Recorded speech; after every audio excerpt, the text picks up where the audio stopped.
नमस्कार, एमपी समाचार प्रेस में आपका स्वागत है। मैं हूं आपके साथ आशीष शर्मा। आइए रुक करते हैं आज की ताजा खबरों पर। विधानसभा क्रमांक 1 को लेकर समाज सेवी, वरिष्ठ अभिभाषक और मध्य प्रदेश कांग्रेस कमेटी प्रवक्ता प्रमोद कुमार द्विवेदी द्वारा जिला निर्वाचन अधिकारी पर कई सवालिया निशान उठाते हुए बताया गया है कि निर्वाचन अधिकारी अपनी मनमर्जी से मतदान प्रतिशत बता रहे हैं, जबकि सही जानकारी के अनुसार मतदान प्रतिशत कम है। और द्विवेदी ने यह भी बताया है कि चुनाव प्रचार के दौरान आचार संहिता का उल्लंघन करते हुए 1 नंबर के प्रत्याशी कैलाश विजयवर्गीय द्वारा उल्लंघन किया गया है।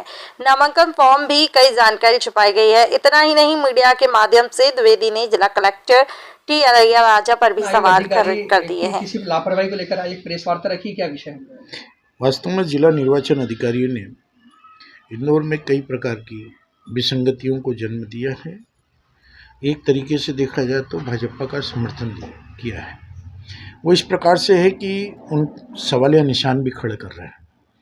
पहला यह है कि हमारे पास जो पत्र प्राप्त हुआ है पीठासीन अधिकारी का, उसमें विधानसभा क्षेत्र क्रमांक 1 के बूथ क्रमांक 256 ताम्रकट धर्मशाला में 2 बूथ मतदान केंद्र हैं। एक में 73% मतदान हुआ, दूसरे में 78% हुआ, लेकिन अखबारों में हम पढ़ रहे हैं कि वहाँ 100% मतदान हुआ। तो क्या पीठासीन अधिकारी ने हमें जो प्रमाण पत्र दिया है वो गलत है? पहला। दूसरा, कैलाश विजयवर्गीय ने जो उम्मीदवारी का फॉर्म भरा, उस फॉर्म में जो शपथ पत्र दिया, कई चीज़ें उसमें छिपाई, आपराधिक मामले भी छिपाए। जब इसकी आपत्ति ली गई तो आपत्ति लेने के बाद दूसरे पक्ष को, जिसके पक्ष में हमने आपत्ति ली है, उसे भी बुलवाया जाता है, उसका भी कथन लिया जाता है, दोनों के कथन लिपिबद्ध किए जाते हैं, उस तत्पश्चात फैसला दिया जाता है। परंतु इस संबंध में अधिकृत व्यक्ति ने, जो निर्वाचन अधिकारी के पद पर हैं, उनके द्वारा मनमानी का फैसला दिया गया। नियमानुसार जिला निर्वाचन अधिकारी को इस मामले में कार्रवाई करना चाहिए। निर्वाचन संबंधित कई आचार संहिता के उल्लंघन के हमने बहुत सारी शिकायतें की गई, परंतु विधानसभा क्षेत्र क्रमांक 1 में इस ओर किसी भी प्रकार की तवज्जो नहीं दी गई। पूरे देश में इंदौर में विधानसभा क्षेत्र क्रमांक 1 के जो निर्वाचन के शिकायतें थी सर्वाधिक थी। गोम्मटगिरी पहाड़ी विवाद मामले में, जो 2 समाज का मामला है, गुर्जर समाज और जैन समाज, कलेक्टर ने कैसे कैलाश विजयवर्गीय, जो कि उम्मीदवारी उनकी घोषित कर दी गई थी, उन्हें बैठक में बुलाया। रेसिडेंसी कोठी में बैठक आहूत हुई। इस प्रकार से ऐसा लगा कि वो संवैधानिक पद पर कैलाश विजयवर्गीय को मानते हैं। क्या वो कैलाश विजयवर्गीय मंत्री थे? क्या वो संवैधानिक पद पर थे? चुनाव में अप्रत्यक्ष रूप से लाभ देने की चेष्टा है कलेक्टर की। मैं ये आरोप भी लगा रहा हूँ।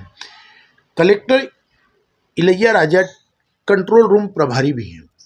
फिर उनके कंट्रोल रूम से ऐसी सूचना कैसे गई कि कई अधिकारी जिनका निर्वाचन में ड्यूटी नहीं लगी थी, अचानक उन्हें रात को बुलाया गया। 16 तारीख को रात को फ़ोन किया गया, 17 तारीख को कंट्रोल रूम में बिठाया गया। कुछ को संबंधित अधिकारी लोग अपने साथ सेक्टर प्रभारी के रूप में लेकर के गए, लेकिन उनकी चुनावी ड्यूटी नहीं थी। और चुनावी ड्यूटी नहीं थी तो उनको मतदान से वंचित क्यों रखा गया? उनके मतदान की व्यवस्था करना थी। जब उनको आपने ड्यूटी में रखा ही नहीं था और मानदेय का भुगतान भी नहीं किया गया, तो ये सोचिए समझिए रणनीति किसकी थी? कौन चाहता था कि अधिकारी लोग कम मतदान करें? इस प्रकार का आरोप भी है।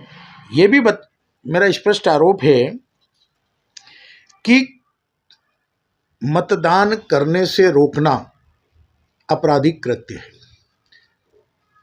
कई ऐसे लोग जो बाहरी व्यक्ति हैं 100 मीटर के क्षेत्र से अंदर तक गए। बाहरी लोगों में जैसे कि चिंटू वर्मा कैसे विधानसभा क्षेत्र क्रमांक 1 में घूम रहे थे, एक रात पहले ही ऐसे लोगों को आदेशित करके बाहर किया जाना था। अब वीडियो देख करके इन पर आपराधिक प्रकरण दर्ज किया जाए। इसी प्रकार से मनोज मिश्रा और अन्य ने, जो कि पोलिंग बूथ के अंदर है, एजेंट के अलावा कोई भी 100 मीटर के दायरे में नहीं जा सकता। बार बार कैसे गए? किसी भी मतदाता का परिचय पत्र लेकर के विवाद उत्पन्न क्यों कर रहे थे? उसे मतदान से रोकने का प्रयास क्यों कर रहे थे? इनके वीडियो को देख करके जिला निर्वाचन अधिकारी को इनके खिलाफ आपराधिक प्रकरण दर्ज करना चाहिए। ये भी नहीं किया गया। साथ ही साथ और भी महत्वपूर्ण बात यह है कि एरोडम थाना, मल्लारगंज थाना, सदर बाजार थाना क्षेत्र के अधिकांश पुलिसकर्मी और टीआई अपनी नेम प्लेट लगाए हुए नहीं थे। आपके सामने संज्ञान में ला दूंगा कि एरोडम थाने के अंदर टीआई के कक्ष में जो विवाद हुआ, बाहरी व्यक्ति कांग्रेस के विधायक के साथ अभद्रता का व्यवहार कर रहा था। उस समय कैसे वो अंदर घुसा, सवाल ये है कि विभिन्न थाना क्षेत्र के ये 3 थाने मैंने घुमाए, यहाँ के अधिकांश पुलिसकर्मी क्योंकि बेज नहीं लगे थे। सदर बाजार के एक पुलिसकर्मी अवस्थी जिनका नाम है, मैंने ये सवाल किया कि आप